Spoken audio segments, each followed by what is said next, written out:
गूंजे। इस देश का संपन्न इतिहास हम वर्तमान पटल पर भी संभव कर सकें। आने वाले 25 वर्ष आजादी का ये अमृत काल देश के लिए बहुत अहम है। मुझे विश्वास है कि ये नवनिर्मित प्रधानमंत्री संग्रहालय भविष्य के निर्माण का भी एक ऊर्जा केंद्र बनेगा। अलग अलग दौर में लीडरशिप की क्या चुनौतियां रही, कैसे उनसे निपटा गया, इसको लेकर भी भावी पीढ़ी के लिए ये एक बड़ी प्रेरणा का माध्यम बनेगा। यहां प्रधानमंत्रियों से संबंधित दुर्लभ तस्वीरें, भाषण, साक्षात्कार, मूल लेखन जैसी स्मरणीय वस्तुएं रखी गई हैं। साथियों, सार्वजनिक जीवन में जो लोग उच्च पदों पर रहते हैं, जब हम उनके जीवन पर दृष्टि डालते हैं तो ये भी एक तरह से इतिहास का अवलोकन करना ही होता है। उनके जीवन की घटनाएं, उनके सामने आई चुनौतियां, उनके फैसले बहुत कुछ सिखाते हैं। यानी एक तरह से उनका जीवन चल रहा होता है और साथ साथ इतिहास का निर्माण भी होता चलता है। इस जीवन को पढ़ना इतिहास के अध्ययन की तरह है। इस म्यूजियम से स्वतंत्र भारत का इतिहास जाना जा सकेगा। हमने कुछ साल पहले ही संविधान दिवस मनाने की शुरुआत कर राष्ट्रीय चेतना जगाने की तरफ अहम कदम उठाया है। ये उसी दिशा में एक और महत्वपूर्ण पड़ाव है। साथियों, देश के हर प्रधानमंत्री ने संविधान सम्मत लोकतंत्र के लक्ष्यों की, उसकी पूर्ति में भरसक योगदान दिया है। उन्हें स्मरण करना स्वतंत्र भारत की यात्रा को जानना है। यहां आने वाले लोग देश के पूर्व प्रधानमंत्रियों के योगदान से रूबरू होंगे। उनकी पृष्ठभूमि, उनके संघर्ष, सृजन को जानेंगे। भावी पीढ़ी को ये भी सीख मिलेगी कि हमारे लोकतांत्रिक देश में किस किस पृष्ठभूमि से आकर अलग अलग प्रधानमंत्री बनते रहे। ये हम भारतवासियों के लिए बहुत गौरव की बात है कि हमारे ज्यादातर प्रधानमंत्री बहुत ही साधारण परिवार से रहे। सुदूर देहात से आकर, एकदम गरीब परिवार से आकर, किसान परिवार से आकर भी प्रधानमंत्री पद पर पहुंचना भारतीय लोकतंत्र की महान परंपराओं के प्रति विश्वास को दृढ़ करता है। यह देश को, युवाओं को भी विश्वास देता है कि भारत की लोकतांत्रिक व्यवस्था में सामान्य परिवार में जन्म लाने वाला व्यक्ति भी शीर्षतम पदों पर पहुंच सकता है। साथियों, इस संग्रहालय में जितना अतीत है उतना ही भविष्य भी है। यह संग्रहालय देश के लोगों को बीते समय की यात्रा करवाते हुए नई दिशा, नए रूप में भारत की विकास यात्रा पर ले जाएगा। एक ऐसी यात्रा जहां पर आप एक नए भारत के सपने को प्रगति के पथ पर आगे बढ़ते हुए निकट से देख सकेंगे। इस बिल्डिंग में 40 से अधिक गैलरियां हैं और लगभग 4000 लोगों के एक साथ भ्रमण की व्यवस्था है। वर्चुअल रियलिटी, रोबोट्स और दूसरी आधुनिक टेक्नोलॉजी के माध्यम से तेजी से बदल रहे भारत की तस्वीर ये संग्रहालय दुनिया को दिखाएगा। ये टेक्नोलॉजी के माध्यम से ऐसा अनुभव देगा जैसे हम वाकई उसी दौर में जी रहे हैं। उन्हीं प्रधानमंत्रियों के साथ सेल्फी ले रहे हैं, उनसे संवाद कर रहे हैं।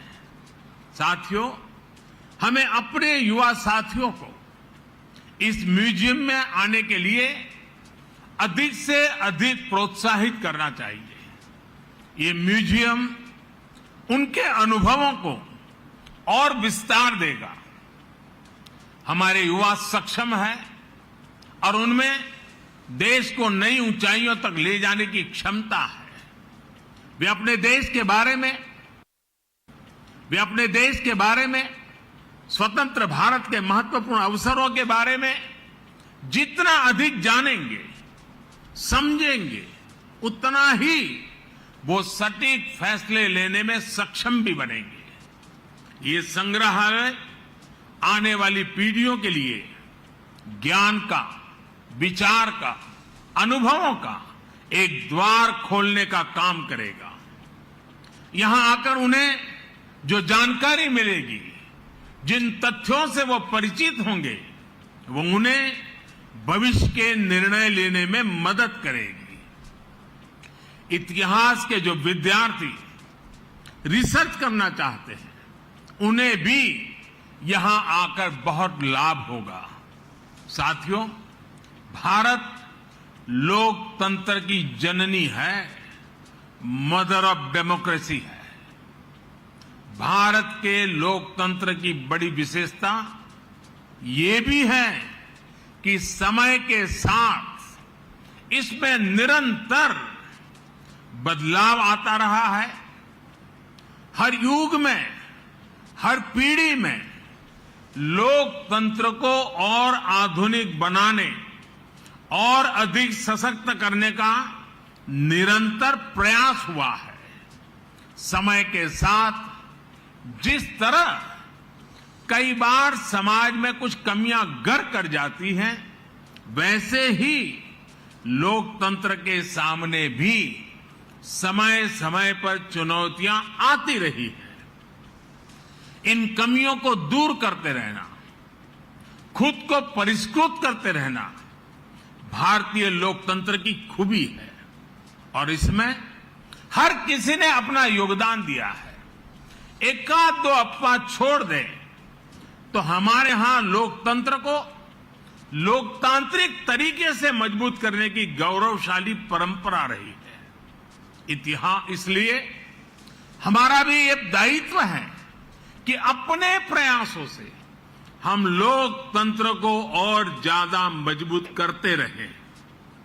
आज जो भी चुनौतियां हमारे लोकतंत्र के सामने हैं, समय के साथ जो भी कमियां घर कर गई हैं, उन्हें दूर करते हुए हम आगे बढ़ें। ये लोकतंत्र की भी इससे हमसे अपेक्षा है और देश की भी हम सभी से अपेक्षा है। आज का यह ऐतिहासिक अवसर लोकतंत्र को सशक्त और समृद्ध करने के संकल्प को दोहराने का भी एक बेहतरीन अवसर है। हमारे भारत में विभिन्न विचारों, विभिन्न परंपराओं का समावेश होता रहा है और हमारा लोकतंत्र हमें ये बात सिखाता है कि कोई एक विचार ही उत्तम हो ये जरूरी नहीं है। हम तो उस सभ्यता से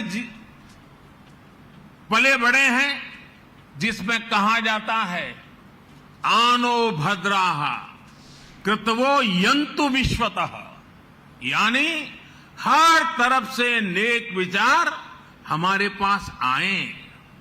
हमारा लोकतंत्र हमें प्रेरणा देता है नवीनता को स्वीकारने की, नए विचारों को स्वीकारने की, प्रधानमंत्री संग्रहालय में आने वाले लोगों को लोकतंत्र की इस ताकत के भी दर्शन होंगे। विचारों को लेकर सहमति असहमति हो सकती है, अलग अलग राजनीतिक धाराएं हो सकती हैं, लेकिन लोकतंत्र में सबका ध्येय एक ही होता है, देश का विकास। इसलिए ये म्यूजियम सिर्फ प्रधानमंत्रियों की उपलब्धियां, उनके योगदान तक सीमित नहीं है। ये हर विषम परिस्थितियों के बावजूद देश में गहरे होते लोकतंत्र, हमारी संस्कृति में हजारों वर्षों से फले फूले लोकतांत्रिक संस्कारों की मजबूती और संविधान के प्रति सशक्त होती आस्था का भी प्रतीक है। साथियों, अपनी विरासत को सहेजना, उसे भावी पीढ़ी तक पहुंचाना प्रत्येक राष्ट्र का दायित्व होता है। अपने स्वतंत्रता आंदोलन, अपने सांस्कृतिक वैभव के तमाम प्रेरक प्रसंगों और प्रेरक व्यक्तित्वों को सामने, जनता जनार्दन के सामने लाने के लिए हमारी सरकार निरंतर काम कर रही है।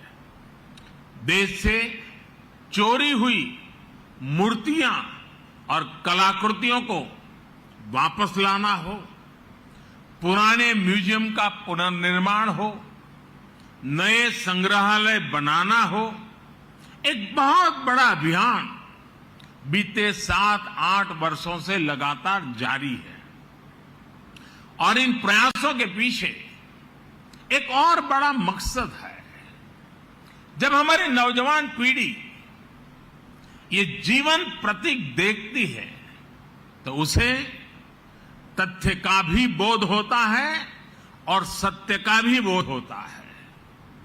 जब कोई जलियांवाला बाग स्मारक को देखता है तो उसे उस आजादी के महत्व का पता चलता है, जिसका वो आज आनंद ले रहा है। जब कोई आदिवासी स्वतंत्रता सेनानी संग्रहालय देखता है तो उन्हें पता चलता है कि आजादी के लड़ाई में दूर सुदूर जंगलों में रहने वाले हमारे आदिवासी भाई बहनों ने कैसे हर क्षेत्र का योगदान रहा, हर वर्ग ने अपना सर्वस्व न्योछावर किया।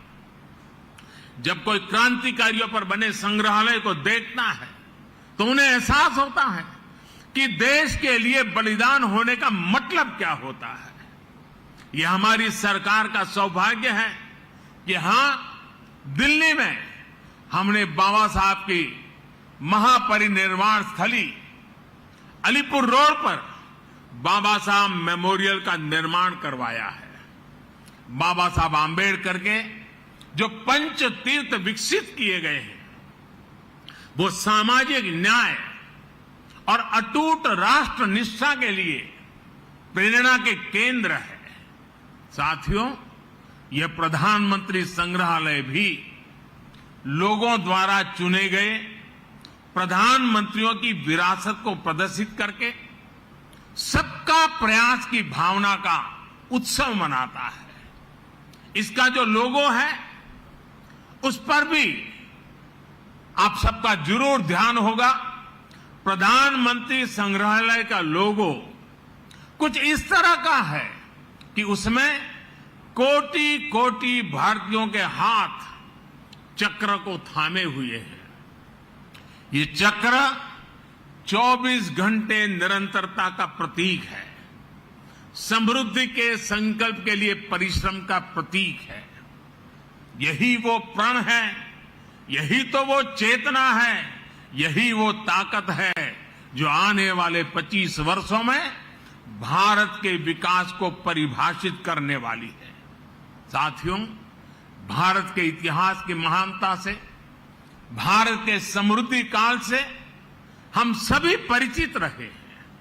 हमें इसका हमेशा बहुत गर्व भी रहा है। भारत की विरासत से और भारत के वर्तमान से विश्व सही रूप में परिचित हो, ये भी उतना ही आवश्यक है।